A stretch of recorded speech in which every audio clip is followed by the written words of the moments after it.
नमस्कार, मी संतोष वाडके. सध्या आता मी बोरवा गावामध्ये विनोद वाडके यांच्या शेतामध्ये, ज्या ठिकाणी आपण विना नांगरणी शेतीचा कार्यक्रम ठेवलेला आहे सकाळी 6:30 वाजता. आणि ही विना नांगरणीची शेती कशी होते किंवा यामध्ये काय अडचणी आहे, कशाप्रकारे सॉल्व्ह करू शकतो, खरोखर फायद्याची आहे का नाही आहे, हे पाहण्यासाठी अनेक शेतकरी आलेले आहेत. आणि त्यापैकी प्रगतशील शेतकरी म्हणजे विना रसायन शेती, उत्कृष्ट शेती करतात असे पवनभाऊ मिश्रा या ठिकाणी आहेत. त्याचप्रमाणे गोपालभाऊ मिसाळ मोहरी येथून आलेत. आपल्या सगळ्यांना माहिती आहे की मोहरी शेतीसाठी प्रसिद्ध गाव, म्हणजे प्रत्येक नवीन टेक्नॉलॉजी तुमच्या गावामध्ये अडॉप्ट होते. त्याचप्रमाणे मोहरी येथीलच योगेश गिरी पण आहेत, जे सुद्धा नवनवीन तंत्रज्ञान आपल्या शेतामध्ये वापरतात.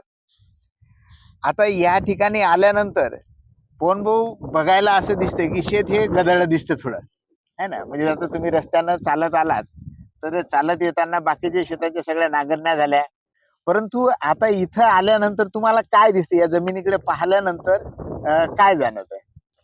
मी गोपाल मिसाळ मोहरी मा जगदंबा शेतकरी गटाचे शेतकरी म्हणून इथे आलेलो आहोत आम्ही. आणि मुद्दाम पाहायला असं आलेलो आहोत की हे या शेत तयार झालेलं आहे या की बसायचं. यासाठी विना नांगरणी शेती कशी करायची. तर याच्यावरून आम्हाला असा अनुभव आला की प्रत्येक या शेतकऱ्यांनी एक एक दोन एकर तरी प्रायोगिक तत्वावर स्वतःची शेती अशी करून पाहायला बसा. पाहिजे. कारण आम्ही आल्यानंतर आमच्या असं या लक्षात आलं या की जो तो इकडं. नांगरणीमुळे शेती दरवर्षी आपली कडक होऊन राहिली. आपल्याला वाटते की शेती आपली दरवर्षी आपण नांगरतो, परत ती तशीच कडक होऊन राहिली. तर ही आमची आता जी पाहिलं आम्ही डोळ्यांनी लक्षात आलं आमच्या, की विना नांगरणी शेती म्हणजे पेराऊ तयार आहे. दिसायला जरी आता हे गवत काळी दिसत असेल, परंतु मातीचा नरमपणा इतका एवढा आहे, की शेती एकदम चांगली तयार झालेली आहे. नमस्कार.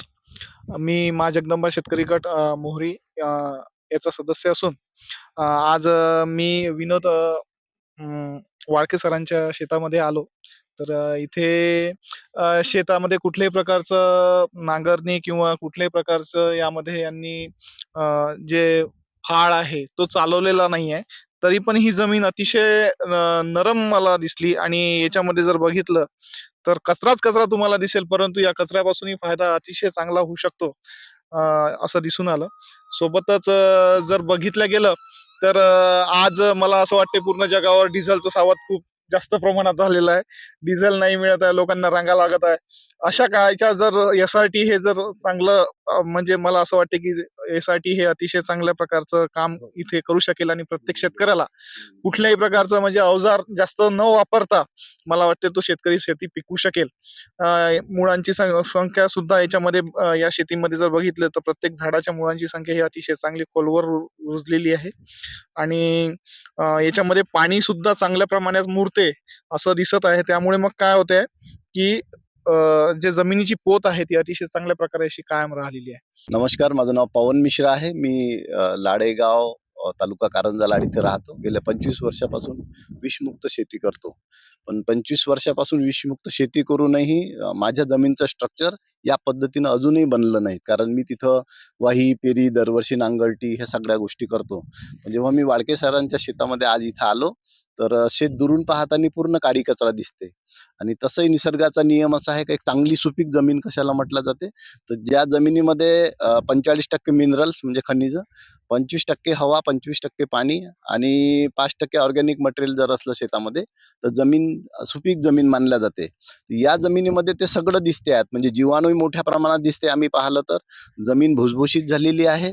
त्याच्यानंतर इथे जमिनीच्या आतमध्ये पोकळी भरपूर प्रमाणात दिसते. म्हणजे रवेदार अशी सगळी अशी ही माती त्याच्यामध्ये दिसून पडते. म्हणजे इथं आणि जमिनीच्या आतमध्ये ओलावा पण आता याही परिस्थितीमध्ये थोडासा जर पाहिलं तर थोडासा ओलावा जमिनीच्या आतमध्ये असा एवढ्या उन्हाळ्यामध्ये दिसून पडते.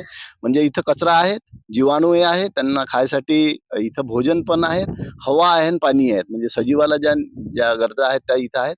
तर या शेतीमध्ये जर पाहिलं तर ही शेती वाही करण्याची गरज नाही. म्हणजे वाही केल्यानंतर जेवढी नरम राहते, आपण जुन्या काळामध्ये फार जमीन कडक असली 4 बैला वखरानं वाही करत होतो किंवा 2 बैला वखरानं वाही करत होतो. तर आता ही जमीन जर उकरून पाहिली तर याच्यामध्ये इतकी हे नरम झालेली आहे. तर त्याच्यामुळं वाही करण्याची इथं गरज नाहीत आणि जमीन अशी एकदम ज्याला म्हणतो आपण सजीव जमीन. आता आजूबाजून जर पाहिल्या तर सगळ्या जमिनीची वाही झालेली आहे, पण त्या जमिनीचा ऑर्गॅनिक कार्बन कमी झालेला आहे. आता या जमिनीचा ऑर्गॅनिक कार्बन जर मला वाटते पाहिला तर 1% वर राहील असं एक साधारण अंदाज आहे. कारण सगळी मातीपेक्षा याच्यामध्ये जास्त काडी कचऱ्याचे अवशेष किंवा ऑर्गॅनिक कार्बनच जास्त दिसून पडतात. तर इथं येऊन आनंदच झाला आणि अशी एक सुरुवात आता शेतामध्ये यावर्षी मी करणार आहोत.